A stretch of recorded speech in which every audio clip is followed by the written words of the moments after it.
He tried to send a message. Instead, he sent himself to the back of the field.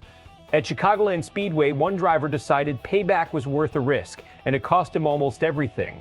Now a NASCAR legend is stepping in with a warning the entire garage needs to hear. Sunday at the eero 400, Zane Smith turned Carson Hocevar while the two battled for position on track. The problem? Smith didn't walk away clean. He collected his own car in the process. Final result, Smith dropped to 28th.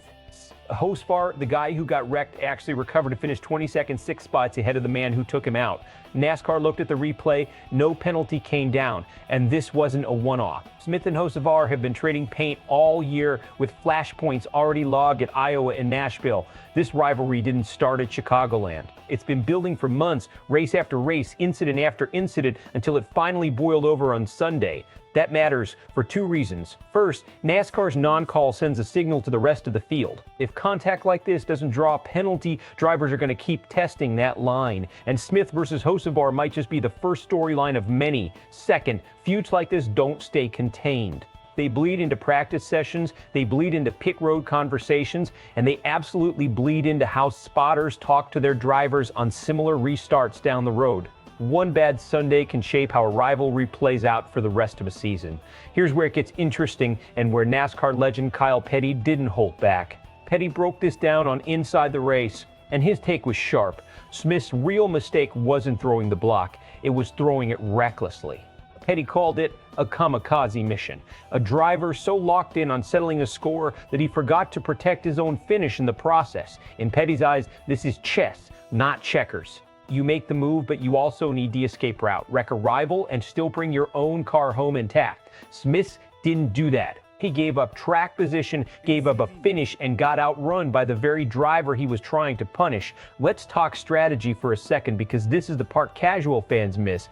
In-race retaliation is a calculated risk in the Cup Series. The smart version looks like this: a tap, a squeeze, a message sent without sacrificing your own day. The reckless version, what happened at Chicagoland, trades short-term satisfaction for long-term damage. Smith didn't just lose position, he lost leverage in future battles with Hocevar, because now the story isn't Smith stood his ground.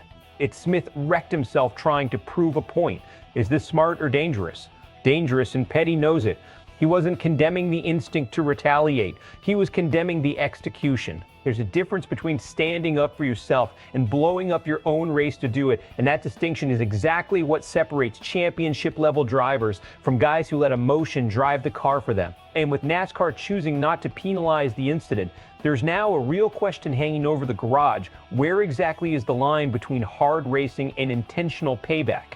Because right now, it looks like NASCAR is letting drivers police that line themselves, which almost guarantees this won't be the last blow-up we see this season. Reaction has been split down the middle. One side of the fan base is applauding Smith for finally standing up to Hocevar after months of tension. They want to see drivers police themselves instead of waiting on NASCAR officials. The other side is pointing at the finishing order and asking a brutal question: what was the point of the retaliation if the guy who got wrecked still finished ahead of you? Analysts, meanwhile, are zeroed in on NASCAR's decision not to penalize the contact, with some arguing it opens the door for more intentional incidents down the stretch of the season. So where does this go from here? Two paths. Best case, Smith takes Petty's advice to heart. He and Hocevar settle their differences on the track without either driver sacrificing a finish. The rivalry becomes one of the season's best storylines. And NASCAR gets exactly the drama it wants without anyone getting hurt or losing a shot at the playoffs. Worst case, this escalates. Iowa, Nashville, and now Chicagoland become chapter 1, 2, and 3 of a feud that spills into the postseason. Someone gets collected in a bigger wreck at a super speedway, and NASCAR is forced to step in with penalties they've avoided handing out so far. So here's the real question: was Kyle Petty right? Should retaliation in NASCAR always come with an exit strategy, or standing your ground worth the risk, even if it costs you the finish? Drop your take in the comments. Are you Team Smith or Team Hocevar? If you want more straight-shooting NASCAR breakdowns like this one, make sure you're subscribed, because this rivalry is far from over, and SportsWire USA will be here to break down every move.